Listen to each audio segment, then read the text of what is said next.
Welcome again for another episode of Travel Like an Oching. In today's episode, what I'll be talking about is a surprise visit that I made back east. My situation is I live here in Seattle and my daughters live back east in New Hampshire. So my youngest daughter had a state basketball tournament that she was participating in over the weekend.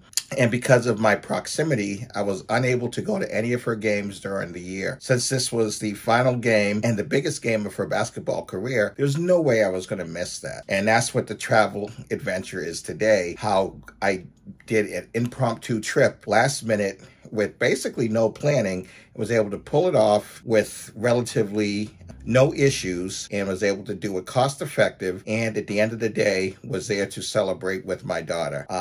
Note to my viewers, they won. So she is a proud state of New Hampshire Division I champion. She's always been a champion in my book, but she has now been blessed by the state and given the hardware. We'll get more into that right after this.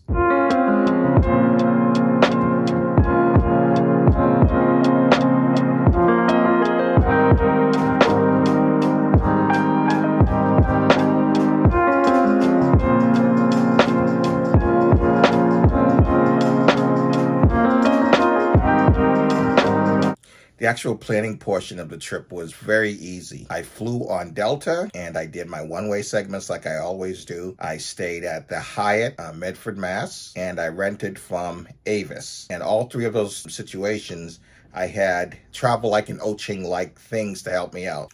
For my airfare, I broke it up into two segments. Going from Seattle to Boston, I flew JetBlue, where I was able to utilize points in my travel bank, and flying back from Boston to Seattle, I flew Delta, and I was also able to utilize some points there. Didn't really have to spend a lot out of pocket to make that part of the trip. For Avis, been a frequent renter from Avis for a number of years, so I was easily able to use some of those discounts to allow me the ability to rent a car relatively cheaply. And because of my part-time employment at Hyatt, I was able to utilize colleague discount for my hotel. So all in, this last minute trip, $600. Very concise, very quick trip back. Expenses were minimal. That part of it went well. I think you're going to enjoy about this video is it's not focusing in on the actual trip back east for me. What it is focusing in on is the actual game. And thanks to the highlight guy and their excellent work on covering the game,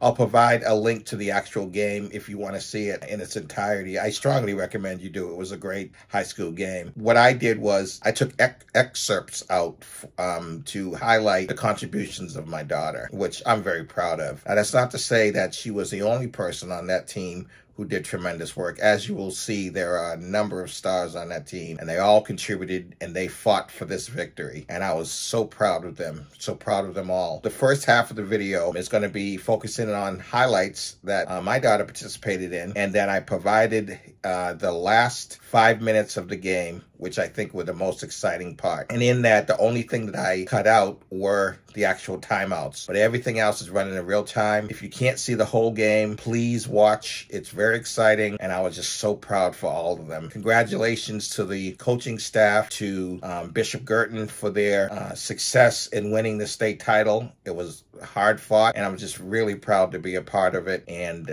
that's basically it. Enjoy the game and enjoy the fact that I was able to travel like an Oching. I do want to say also the team that they played against, they were an excellent team, well coached, well behaved. Have nothing negative to say about them. It was a classic battle, and this time Bishop Girton came out on top. With that, please enjoy. As always, travel like an Oching whenever you can.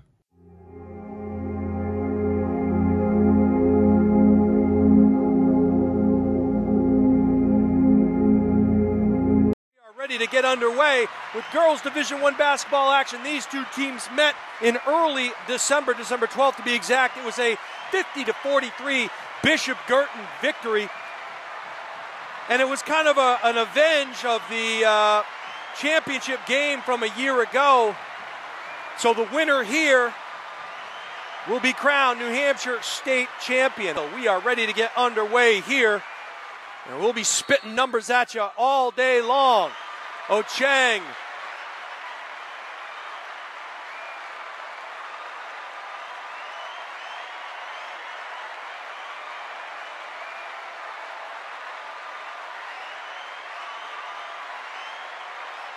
Good hustle by both Brooke Paquette and Ochang. Runner in the lane. Ochang tries to come away with it. We're going to get a jump ball possession. And it's going to be that kind of a game today. I'm sure Coach Craig, if we had a chance to talk with him, would say free throws, layups, stay out of foul trouble. Grogan, three-point line, and a steal there by Ochang. She's on the floor. That first meeting between these teams. McCarthy, side iron, no. Ochang with the rebound. This Cardinal team, and Coach Craig will do his best to calm the girls down, get them into the right frame of mind. Hit Grogan. And that's going to do it for the first quarter of play here.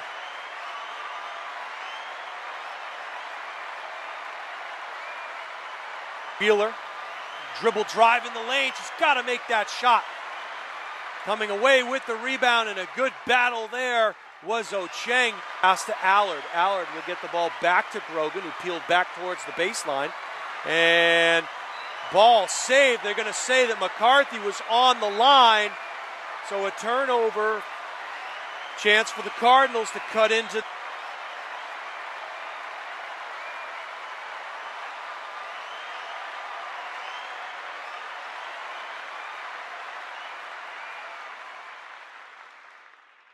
She has 10 points here in the game. Grogan comes the other way. And that ball stolen by Ochang. Burton does them in. They had a chance to take the lead. And that went by the boards. Good strong defense there. Real defensive struggle. Going up strong. Ochang with a big rebound. Paquette goes up and under, no. Ochang goes up strong for the board.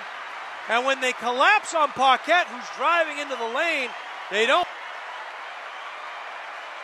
For trying to go back-to-back. Girton trying to reclaim the title they won 2 years ago. Ochang goes up strong, takes it up against McCarthy, and I like that. So McCarthy going to get called. The fact that she's heading to the hoop and getting hacked. But you got to score whenever the clock's not running.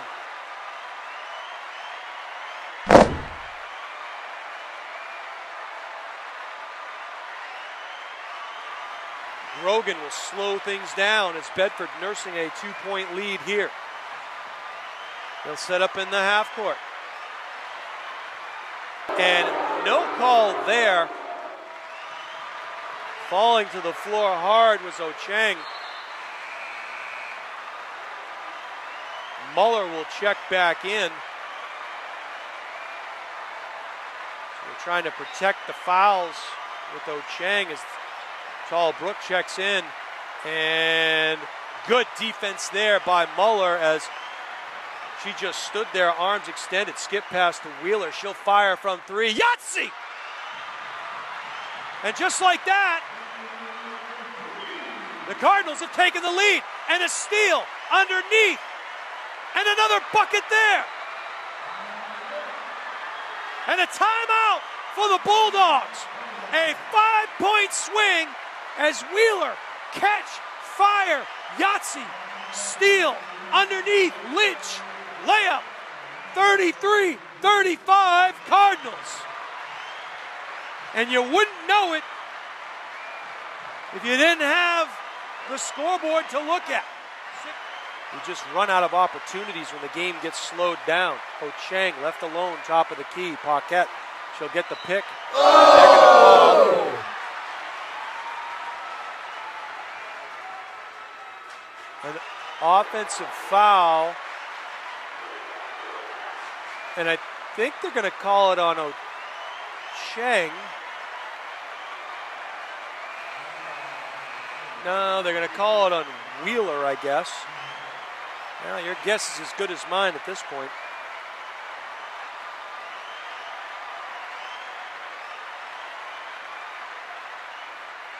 Referees have definitely been noticeable in this one. A lot of calls on the floor. They're discussing it now, and they'll head to the scoreboard to talk it over. Check with the official scorebook.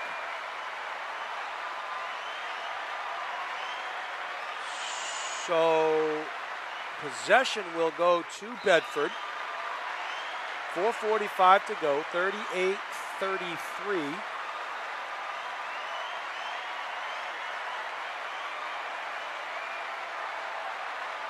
Bulldog advantage.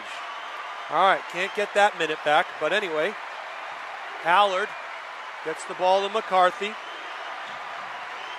Kind of a soft half-court press, or three-quarter court press. Allard now to McCarthy at the left elbow. She'll spin into the key. Dish out, fire. Kasajansky, no.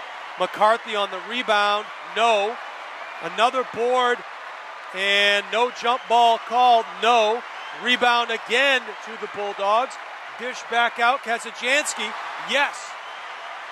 Second, third, fourth chance opportunity for the Bulldogs. They're up by 7. Lynch from 3, no. Ball will find its way into the hands of Grogan. She'll run. Oh, and a carry there.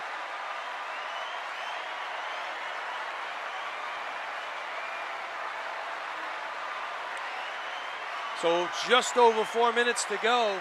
A 7-point Bulldog lead. 40-33.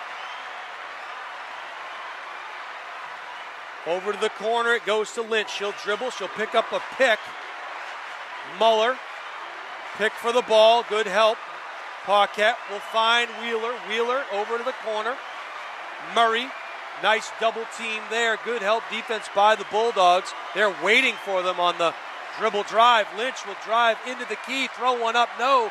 Muller comes away with it, reverse layup, no. Foul will be called on the floor. Lynch will head to the line.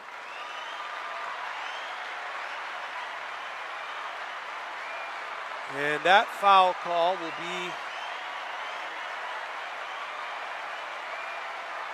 it looks like Catherine Pennick. That'll be her second personal.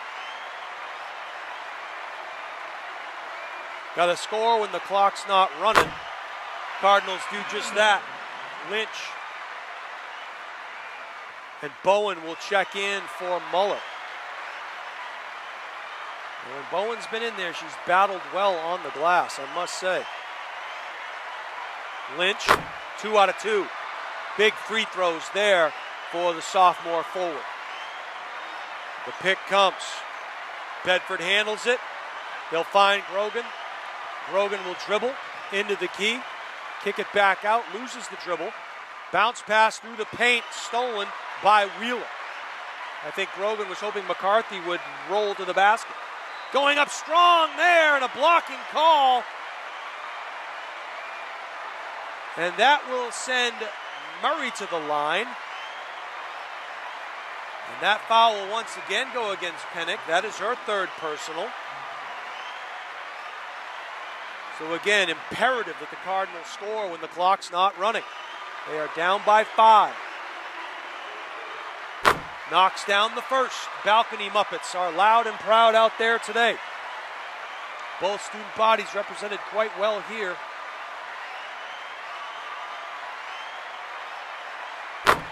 Two out of 2 for Murray. Stein will check in for Pennick.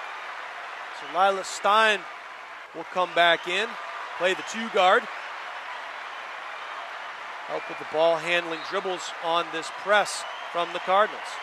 And the near steal there by Murray.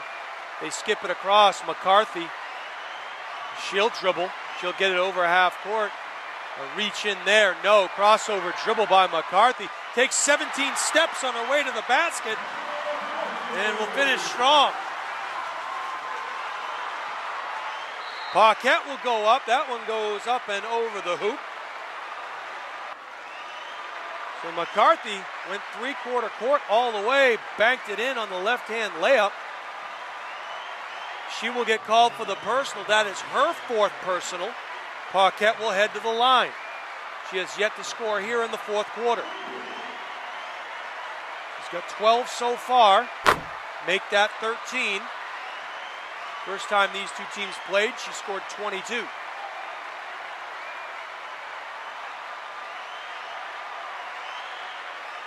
14 on the day for Paquette. And again, full court pressure coming, 42-39. And Lynch almost stole it, had to go over the top of Grogan to do it. And another long arm of the law there from Lynch. Hana knocks it over to Coach Gibbs. Kazajanski inbounds the ball to Stein. Stein now working, loses her dribble, finds Grogan. Good help defense there, and they're going to call the foul on Olivia Murray, and I got to say, that's her 5th personal foul. We'll close the door on Murray. She finishes with 8 points, and Malls of Fire will check in.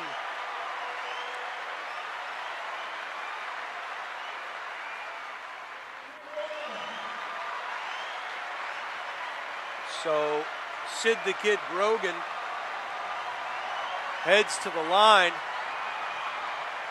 Back iron, no. Rebound goes to Bowen, and it goes off of some combination of Bowen and Wheeler, and just has not been the Cardinals' day today.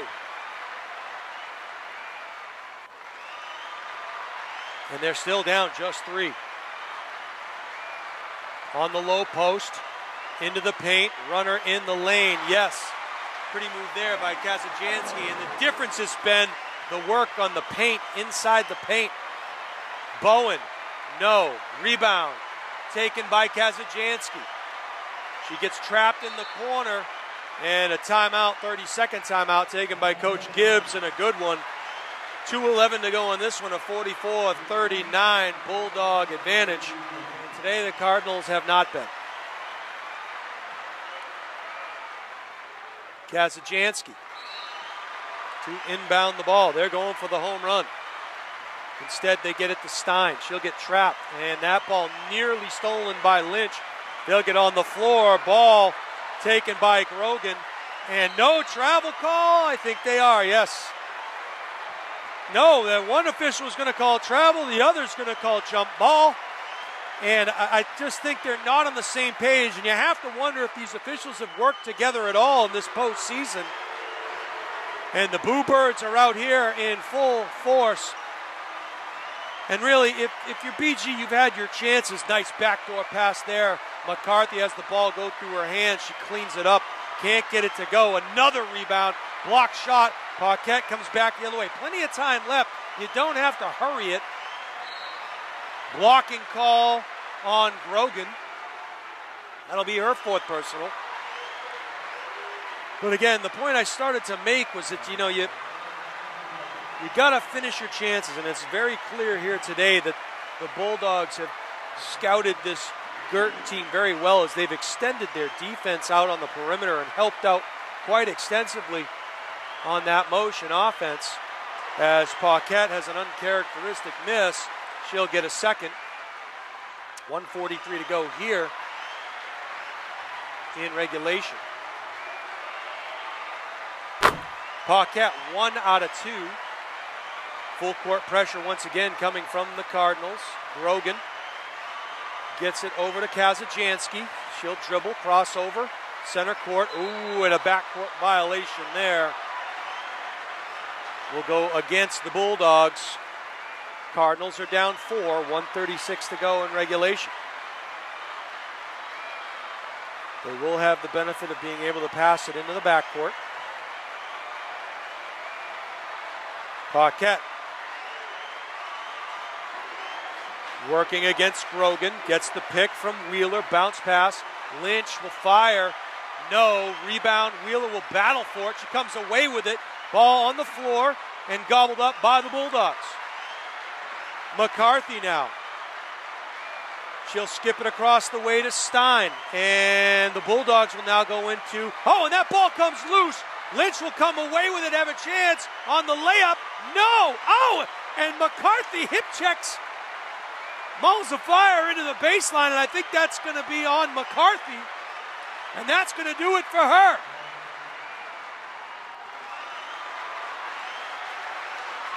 So Malls of Fire will head to the line. McCarthy will have the book closed on her. A monster game for her on the glass. She finishes with 14 points on the day, but the presence fell underneath by her on the backboard. Will have to be talked about for years to come should Bulldogs pull away in this one. Malls of Fire knocks down the first. 44-41. Smith is now in the scorebook. Chance to get a second.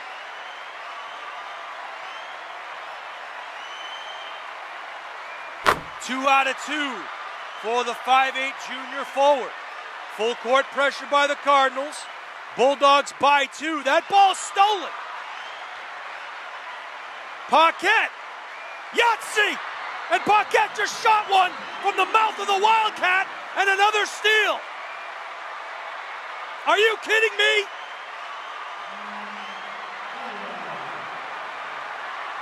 So the steal came from Malls of Fire, found Paquette. She knocks down a three-pointer, and the Cards lead by one. Just how you draw it up. And Des Moines, Iowa. And Girton will pick up at half court.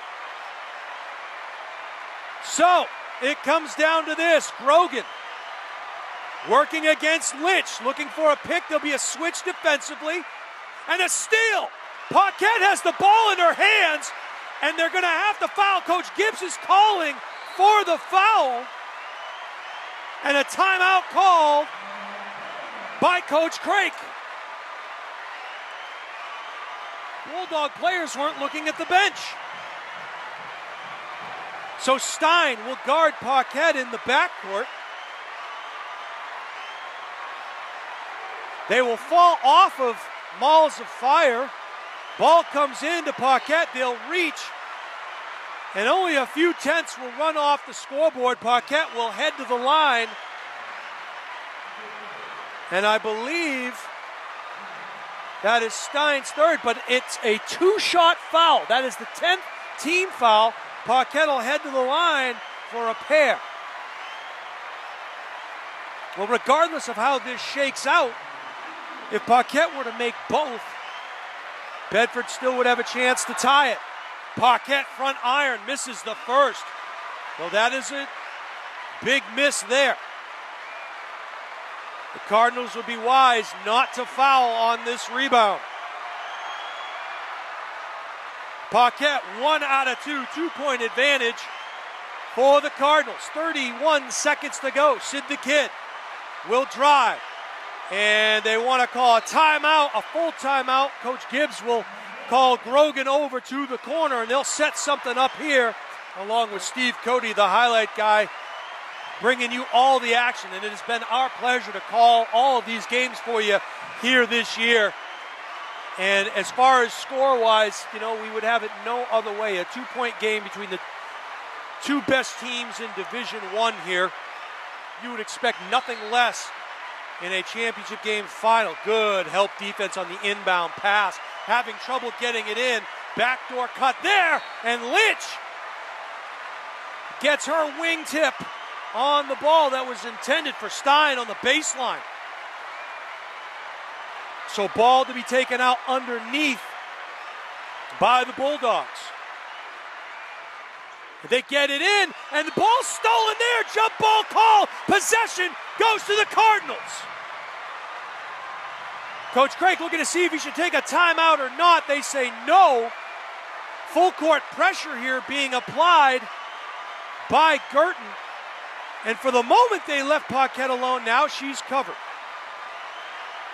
They got to get it into her, and they do. And she'll dribble through the pressure, and she gets reached in on there, and that foul's going to go against Grogan, and that's going to close the book on Sid the Kid. So the book is closed on Grogan. She'll finish with 2 points and 5 personal fouls. As checking in is Ava Dubois.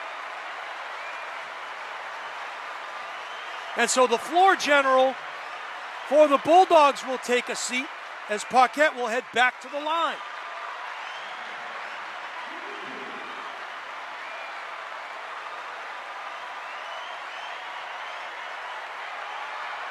Paquette knocks down the first. A 3-point advantage for the Cardinals.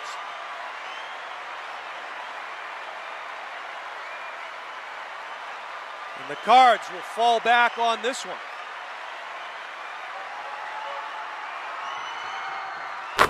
Two out of two for Paquette, a 4-point advantage. Back the other way comes Stein. We'll see if they go for the two. 12 seconds, 11-10, having all kinds of problems. They'll have to throw one up, they do. 5 seconds to go here. They have the baseline. Ball comes to Lynch, she'll dribble, and that's gonna do it. And this one is in the books. A 48-46 Bishop Girton Cardinal victory. They came out of nowhere in the final moments. A huge 3-point shot, a steal, and a layup. Big free throws at the end. The Bulldogs were able to go in, make the 2-point bucket, but it was too little too late as Lynch dribbled the clock out. Your final here, 48-46. Bishop Girton reclaims the state title. And we are going to try to get down on the floor after the trophy presentation for some post-game interviews. Unbelievable.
Congratulations to the assistant coaches Mike Paquette, Tristan Mullen, Scott Brandon, and manager Darren Morris, and Tess Brunier on a great season. They are your 2022 NHIA Division I Girls Basketball Champions, the Bishop Girton Cardinals. The NHIA.